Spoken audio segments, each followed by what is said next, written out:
But now to the latest on the investigation into the death of former Russian spy Alexander Litvinenko.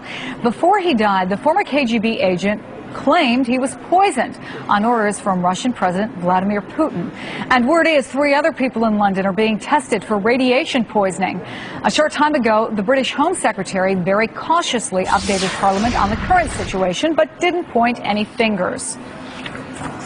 What I have to do to the House is to tell the House what the police tell me, and what they tell me is this is now what they regard as a suspicious death, but they also very emphatically tell me that they have not come to any conclusions as to how that death occurred, and that they have not ruled anything in or anything out.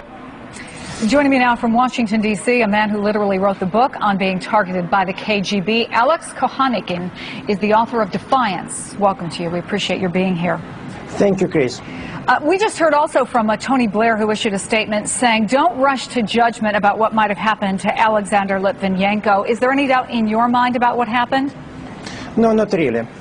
Since 1992, I was repeatedly targeted by the KGB and its successor agencies in different countries around the globe. And they targeted me here in the United States. Thanks to the FBI, that assassination attempt was foiled.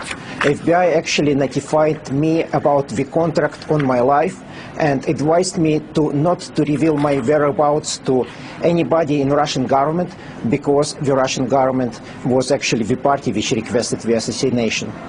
When you say that you were targeted, why? Well, in early 90s, I was the owner and the president of the largest commercial bank in Russia, and a lot of money and power was at stake, and KGB, which was thrown out of power by events of a failed coup in 1991, was trying to come back to power. And they started to come back to power by taking over commercial institutions like my bank. And so I was kidnapped in Hungary in 1992 by people whom I knew as KGB agents. And fortunately, I escaped, but then they followed me around the globe. Do you have any confidence that there will be indeed a real and true, honest investigation about what happened to Litvinenko? Well, I'm sure that British authorities are going to do their very best in order to determine what actually happened. I'm not sure whether the evidence would be sufficient to implicate the Russian government, but I believe that the Russian government, on the purpose, assassinated Litvinenko in such a manner which leaves no doubt. It wasn't some kind of business dispute or domestic dispute.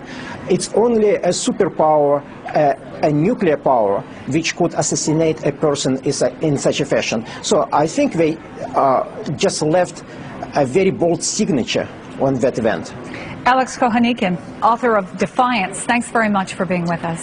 Thank you, Chris. The violence in Iraq is escalating and impatience grows.